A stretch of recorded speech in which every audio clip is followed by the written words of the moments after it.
নমস্কাৰ বন্ধুসকল, আশা কৰোঁ আপোনালোকে ভালে আছে। ভিডিঅ'বোৰ চাই থাকিব। আগলৈ বহুত ইণ্টাৰেষ্টিং ভিডিঅ' আপোনালোকৰ মাজলৈ আনি থাকিম। আপোনালোকে ভিডিঅ'বিলাক শ্বেয়াৰ কৰিব আৰু চেনেলটো ছাবস্ক্ৰাইব কৰি থ'ব আৰু ঘণ্টা বটনটো টিপি দিব। নম্বৰ 1, আমি সাধাৰণতে কিছুমানৰ দাঁত হালধীয়া দেখা পাওঁ। আমি ভাবোঁ তেখেতৰ দাঁতবোৰ লেতেৰা হৈছে, কিন্তু আচলতে দাঁতৰ অৰিজিনেল ৰংটোৱে হৈছে পাতল হালধীয়া, আৰু যাৰ দাঁত তেনেকুৱা পাতল হালধীয়া তেওঁৰ বগা দাঁতৰ তুলনাত বেছি শক্তিশালী। নম্বৰ 2, এখন কিতাপ আছে। কিতাপখনৰ কথা শুনি আপোনালোকে আচৰিত হ'ব। কিতাপখনৰ নাম হ'ল everything men know' about a woman. এই কিতাপখনত আছে 120 পৃষ্ঠা, কিন্তু কিতাপখনৰ সেই 120 পৃষ্ঠা গোটেই উকা, একো লিখা নাই। নম্বৰ 3, আপোনালোকে জানেনে সকলোতকৈ ব্যৱহাৰ হোৱা পদাৰ্থবিধ কি হয়? আপোনালোকে বহুতেই ক'ব যে পানী, কাৰণ আমি পানী প্ৰায়ভাগ কামতে ব্যৱহাৰ কৰোঁ। পানী আমাক সকলো কামতে লাগে, কিন্তু সকলোতকৈ ব্যৱহাৰ হোৱা পদাৰ্থবিধ হ'ল কনক্ৰিট। নম্বৰ 4, আপোনালোকে ভূতক বহুতে ভয় কৰে। আপোনালোকে জানি ভয় খাব যে অলৌকিক ক্ৰিয়াকলাপ বিশেষজ্ঞৰ মতে আমি যে সপোন দেখোঁ আৰু যে সপোনত আমি দেখা পাওঁ ভূত এটাই আমাক চাই আছে, সেইটো সঁচা। সেই সময়খিনিত মানে সপোন দেখি থকা সময়খিনিত ভূতটোৱে আপোনাৰ ফালে চাই থাকে। নম্বৰ 5, আপোনালোকে DSLR ব্যৱহাৰ কৰিছে, কিন্তু এটা বস্তু আপোনালোকে চোৱা নাই। DSLR কাঠি এটা জ্বলাই চাব।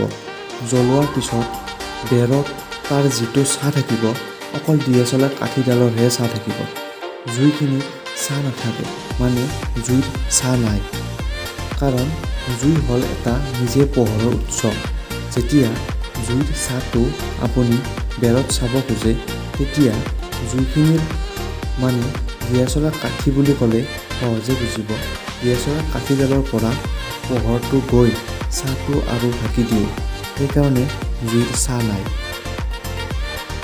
নম্বৰ 6, আপোনালোকে মংগল গ্ৰহ যাব বিচাৰে নেকি? তেনেহ'লে শুনক, 2022ত মংগলৰ এটা যাত্ৰা হ'ব পাৰে। SpaceX আৰু টেছলাৰ CEO ইলন মাস্কে এইটো প্লেন কৰিছে। টিকেটৰ মূল্য হ'ব প্ৰায় 1.4 কৰোৰ আৰু যাত্ৰাটো 80ৰ পৰা প্ৰায় 150 দিন লাগিব।